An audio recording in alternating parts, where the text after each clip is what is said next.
Good morning to you. I woke early this morning. Before dawn, it was still pitch dark outside. Made my coffee, went back to bed, as I always do, and enjoyed reading and drinking coffee as gradually the sky lightened and dawn crept above the mountains. It's quite stormy today, the wind howling around the house. Suddenly, as I read, I see out of the corner of my eye a little movement. The mouse is back. He or she has been there for a few days, running along the skirting board beneath my radiator, darting around looking for something to eat. I like mice. They're beautiful, sweet, funny little animals. But also, I don't really want them in the house. I mean, they're not hygienic, and they do have a habit of chewing through the electrical wiring and such things, causing quite major damage despite their cute little demeanor. So the mouse has to go. But I don't feel I have the right to kill the mouse just because it dares to be a mouse, just because it does what it is born to do, which is be a mouse. I don't like that sense that just because I can, because I am a human, I should destroy things that are inconvenient to me. I don't want to poison it, leave it to die in agony, and then become a piece of meat that an owl or a bird of prey might eat, and then also die in agony, and so on. So I put down traps which catch the mouse alive and put him in the car and take him on a drive to a distant, or 2-3 mile distant, deserted farmhouse, let him go and hope he finds a new home. I managed to get 2 out of the house so far like that, and there's more to go. I respect the mouse's right to live, but I can't simply put up with the situation as it is because it is detrimental in the long term. So I try to work with the inherent rights of the mouse to be a mouse, while also meeting my own need for a house where the electrical wiring is not chewed through in the middle of a storm one day. It makes me think of this human attitude of when something is inconvenient, destroy it, eradicate it, dominate, be in control, instead of working with. Whoever just said hello to me, hello to you too. This human attitude of seeking to destroy instead of working with,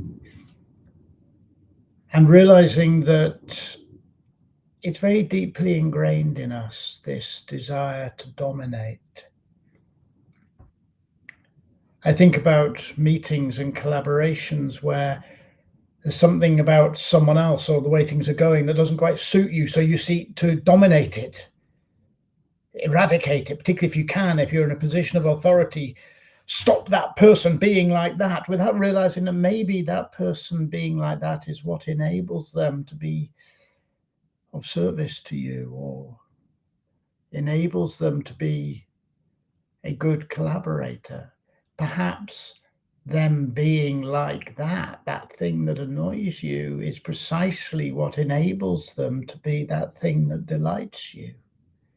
Instead of seeking to eradicate and destroy what does not suit you, perhaps it's better to ask ourselves, how can we work with?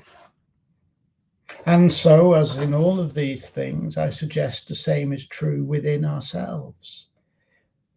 Those elements of ourselves that frustrate us or upset us or sometimes appall us, horrify us, are perhaps also not elements of ourselves that we must destroy and eradicate, but things that we must notice, respect, care for, and ultimately befriend.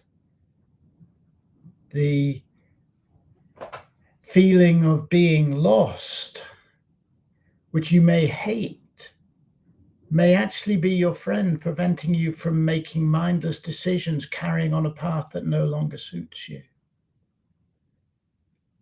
The shyness is perhaps the necessary corollary to your sensitivity.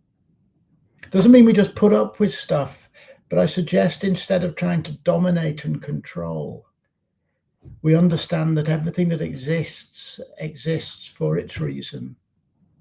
And if we can respect its right to exist and learn to work with things instead of dominating and destroying things, whether they are external to us or internal to us, we can work through collaboration and connection instead of domination and destruction. It reminds me of a line from Rilke's Letters to a Young Poet, which I quoted in my 2017 book, Climbing the Mountain. Rilke's a beautiful writer, and he writes, "Perhaps all the dragons in our lives are princesses who are only waiting to see us act just once with beauty and courage. Perhaps everything that frightens us is, in its deepest essence, something helpless that wants our love." Perhaps the mouse is something helpless that wants our love. Perhaps the annoying collaborator is expressing a helplessness and wants our love. And perhaps those parts of yourself that sometimes drive you to distraction are something helpless that wants your love. Now, I must go and check my mouse traps and see if any little furry creatures have booked an Uber ride to a new home. Have a great day.